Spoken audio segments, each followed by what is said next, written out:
Hey guys, look what I got. That's right, I got the new Arrows Hobby Pioneer. In this video, we're going to unbox it, we're going to take a look at all the parts and pieces, and then at the end, we're going to wrap things up with our pros and cons. Coming up next, we're going to see what's going on inside the box. All right guys, here's what this looks like inside the box, and I'm gravitating right towards the radio. Yes, this is a ready-to-fly RC plane. And looking at the plane, I'm liking the colors in person. Looks quite good, and it's a little bit bigger than I anticipated, I've got to be honest. All right, coming up next, I'm going to take everything out of the box, and we're going to take a closer look. Here's what everything looks like outside of the box. Right down below, right there in the middle of the black, is a very basic radio, which is actually good for folks just learning how to fly. More switches and knobs to confuse people. There's a diminishing return with that. So that is actually a good thing. And in the pack right here, we've got a battery and a USB charger. And of course, behind that is the RC plane. Looking good. Nice high-wing trainer plane. Coming up next, we're going to take a closer look at the RC plane itself. All right, so let's look at the landing gear right here. And this landing gear looks very nice, firm, but flexy all at the same time. Some foam give in the tires, I like that. That's not bad. Got a little cheater hole right here. Some carbon fiber reinforcement for some learning experience. Got the wing wires right there, seem pretty strong. Plastic clips. Make sure you're careful with those guys. And inside here, we've got the battery bay. Right here's the red JSD for the 2S pack, and I'm guessing this is where the pack goes. Coming up next, I'm going to show you what the pack looks like. So here's a look at the 2S USB charger.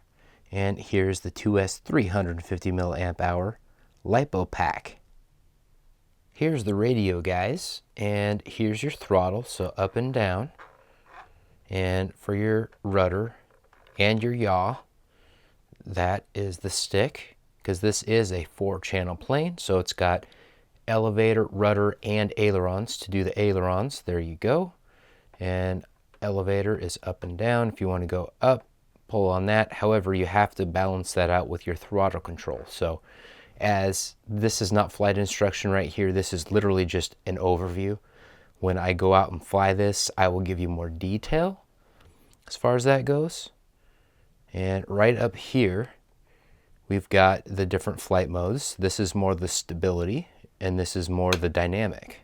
So if you're an absolute beginner, you probably want to be in the stability. That's what this is for. The entire premise of this plane is to have a high-winged plane that you can use to teach yourself how to fly. So that is the idea with this plane, guys. Coming up next, we're going to charge up the pack a little bit, and we're gonna do some stuff with the plane. We're going to make some stuff move. This plane is plugged in. We gave the battery a little bit of a charge, just a little boost, just enough to do a quick demonstration. And here are the control surfaces in action, guys. 4 channels. And I'm going to hang on to this and give it some throttle. Dang. That's got some power, guys. Coming up next, we're going to wrap things up with the preliminary pros and cons. Here we go with the quick first impressions, pros and cons with this Arrows Pioneer. As far as the pros go, it's ready to fly out of the box with everything you need. 2S power on a compact trainer plane, that is great. 4 channels to properly learn how to fly RC planes using the fundamentals, which means being able to use a rudder primarily on the correct side, on the left stick, which is the throttle stick. A lot of trainers that are 3-channel, they'll put that rudder on where the ailerons are. So that can make long-term learning a little bit more complicated. So that is a huge feature, guys. It has stability and dynamic flight modes. Essentially what the stability means is it makes it so it self-corrects, and that is a good thing. And then once you graduate to being able to fly without it, that dynamic mode is right where you want to be. So that is awesome. The only con, and I'm being super nitpicky here, is that the servos do not appear to be super smooth and precise on the elevator and rudder, and that may just be because with the rudder in particular, that on the surface here. And again, that is me being super picky, and will still work more likely than not perfectly for this application.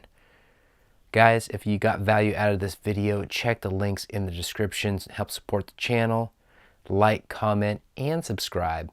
And GBLynden, out.